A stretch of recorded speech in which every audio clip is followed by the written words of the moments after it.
end quote. Former Speaker of the House and former California Congressman Kevin McCarthy joins me. Nice to see you, sir. Nice to be back. Boy, she's mowing right through the D&I. It needs to be done, too. I mean, remember, when I became Speaker, I removed Adam Schiff and Swalwell from the Intel Committee because we knew that Schiff was leaking. You could always see it when he would come in, they'd walk right out, someone would see what was told.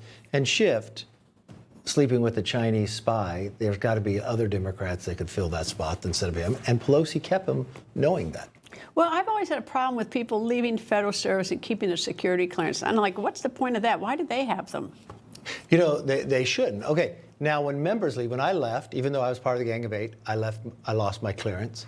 I recently, based upon some activity I'm doing now, had to go back and reapply to get my clearance and go through the system. Well, that makes sense. If you lose, I mean, it should automatically go away. And if you need it again, it shouldn't just be everyone out the door. You get to keep it with you. And what you watched how political they used it, especially those Democrats when they were doing the laptop. 51 of them. Yeah, they should all lose their clearance because they made it all political. They knew what that was, but they were lying to the American people, using this clearance to saying, I know something you don't. And they used it for political basis. They said that the laptop was and it was Russian mischief, Russian misinformation, Russian mischief. And the problem with it, to make it most appalling, either they were completely stupid, or they were incompetent, or they were deceitful, because that laptop had been in the possession of the FBI. This was written in late October of 2020. The laptop had been in the FBI possession since the previous December. Yeah, so they knew that it was true. It was Clapper and the others try to change an election. How do they get away with this? They should be able to get away with it. Is there a crime that's associated with it? I think the very basic, they should lose their security clearance because they used it as an authority to tell the American public on a political basis, and that was fundamentally wrong, and they knew it. They never should have gotten involved. Well, your senator, Senator Schiff, Adam Schiff, who you just remarked about, he got rewarded by the California voters. He was raised from Congress to the Senate. Very unfortunate. I think one of the mistakes, I tried to move what he had done to the American people by the number of lies to the Ethics Committee. One of our members wanted to move it to censure, which he used to raise money to help him win an election. I thought if you took him to ethics and people literally saw it on a basis, he would come out with a whole different situation. Well, what I always thought was bad about Schiff is that he'd come up to the microphones and he'd make a statement as the either the chairman of the Intel or ranking member of the Intel. And, you know, how are we to challenge it in the media? Because we're not inside the room at all. There's no way you can challenge. You just have to accept it. And you think, like, why would he lie about that? And when he's actually a former assistant United States attorney, I mean, he has some respect for the law. And it was unbelievable to me. Well, why would they move impeachment to the Intel Committee? It's supposed to be judiciary. Why would the so-called whistleblower come forward when you find out had already met with Schiff, had known and worked through? Everything he would do, what he would leak, was not true.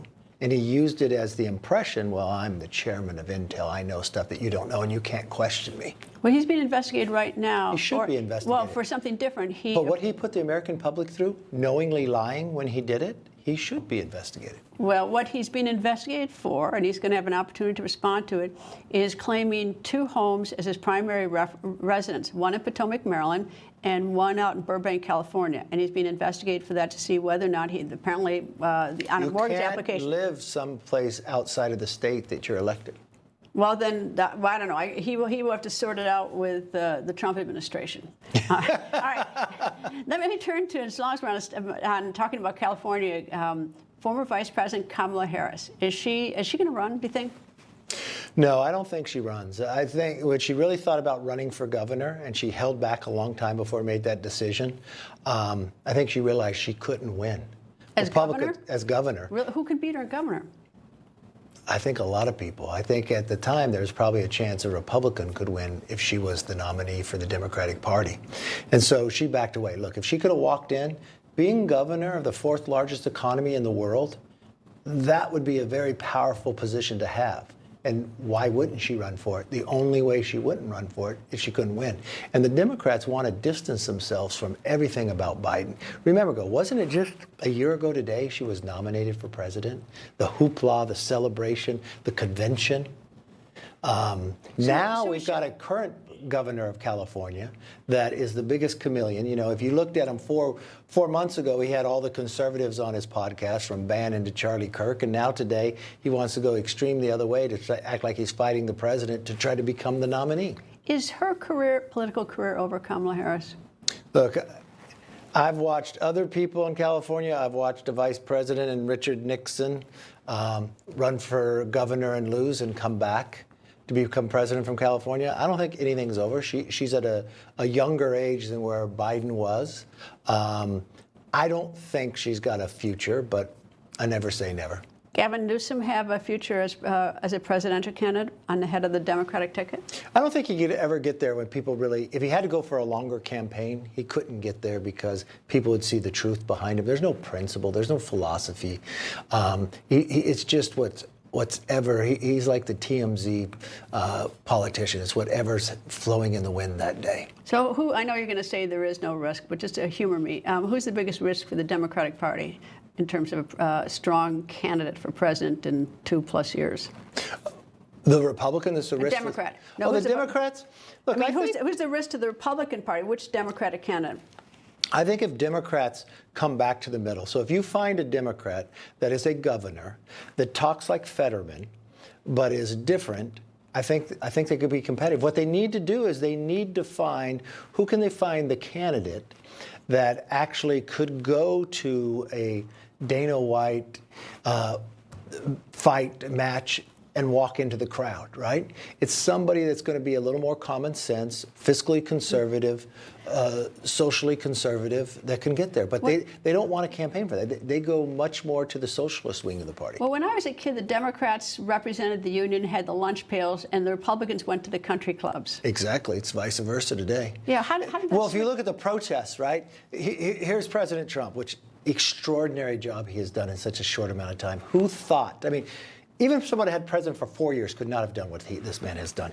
But here he is stopping crime in D.C. Who's protesting him? The Democrats. But they're all the liberal white individuals. If you go to California, the most liberal people in California are those white Democrats who live along the beach, right? The working class people are really what President Trump has brought to this party, and he's expanded the Republican Party. So that's why I say, what Democrat you have to fear? The individual who wants to go after the Trump voter. Former Speaker of the House, Kevin McCarthy, nice to see you back in town. Thanks for having me. Nice to see you.